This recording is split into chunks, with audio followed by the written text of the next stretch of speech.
Désireux de recruter Paul Pogba pour convaincre Kylian Mbappé de prolonger, Leonardo aurait une énorme mission à remplir avant de pouvoir obtenir gain de cause. En effet, le directeur sportif du PSG serait contraint de faire un grand ménage avant de pouvoir accueillir la pioche cet été. Selon Marca, le PSG serait dans l'obligation de vendre pour équilibrer ses comptes et pouvoir recruter Paul Pogba cet été. Au milieu de terrain, le poste de la pioche, Leonardo serait à l'écoute d'offres pour Ander Herrera et surtout Rafinha, qui n'entrerait pas dans les plans de Mauricio Pochettino. Et en ce qui concerne Julian Draxler, Danilo Pereira ou encore Idrissa Gueye, le directeur sportif du PSG pourrait avoir du mal à les vendre, car son entraîneur a compté sur ces joueurs la saison dernière. Par ailleurs, Leonardo pourrait se servir des ventes de Thilo Kehrer, Sergio Rico, Mauro Icardi ou encore de Layvin Kurzawa, qui ne devraient pas être retenus en cas d'offre, pour s'offrir les services de Paul Pogba cet été. Le FC Barcelone essaye de trouver une porte de sortie à Antoine Griezmann. Le PSG serait intéressé par le champion du monde 2018, tout comme de nombreux clubs de Première Ligue. Selon les informations de Marca, Joan Laporta fait tout son possible pour vendre Antoine Griezmann. Le président du FC Barcelone voudrait boucler ce dossier au plus vite afin de prolonger le contrat de Lionel Messi. La piste Atlético s'est refroidie, mais Griezmann continuerait de susciter l'intérêt de plusieurs équipes et notamment du PSG.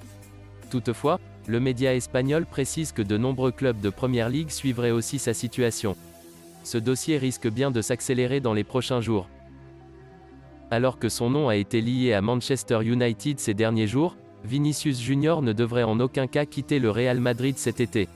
En effet, Florentino Pérez et Carlo Ancelotti n'envisageraient pas de se séparer de leur attaquant brésilien, et n'auraient jamais discuté d'un départ avec un autre club. Ce jeudi, Fabrizio Romano a confirmé la tendance.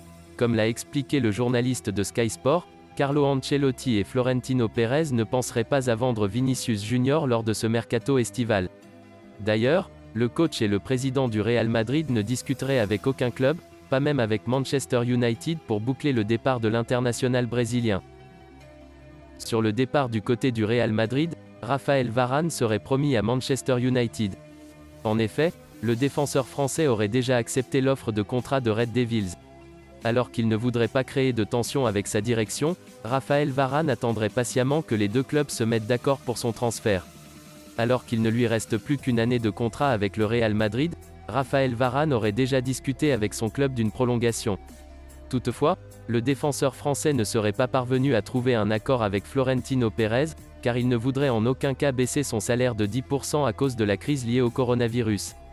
Dans cette optique, Raphaël Varane serait réticent à rempiler au Real Madrid, et penserait même à faire ses valises dès cet été. Ce jeudi, Fabrizio Romano a apporté d'autres bonnes nouvelles à Ole Gunnar Solskjaer. Comme l'a indiqué le journaliste de Sky Sport, le coach de Manchester United serait en contact direct avec la direction du Real Madrid depuis une semaine. Alors qu'il voudrait toujours vivre une expérience en Première Ligue, Raphaël Varane tiendrait à respecter son club jusqu'au bout, et ce pour ne pas briser la relation spéciale nouée depuis 10 ans. Alors que les discussions se poursuivraient, le Real Madrid et Manchester United n'auraient plus qu'à trouver un accord pour que Raphaël Varane rejoigne les Reds cet été.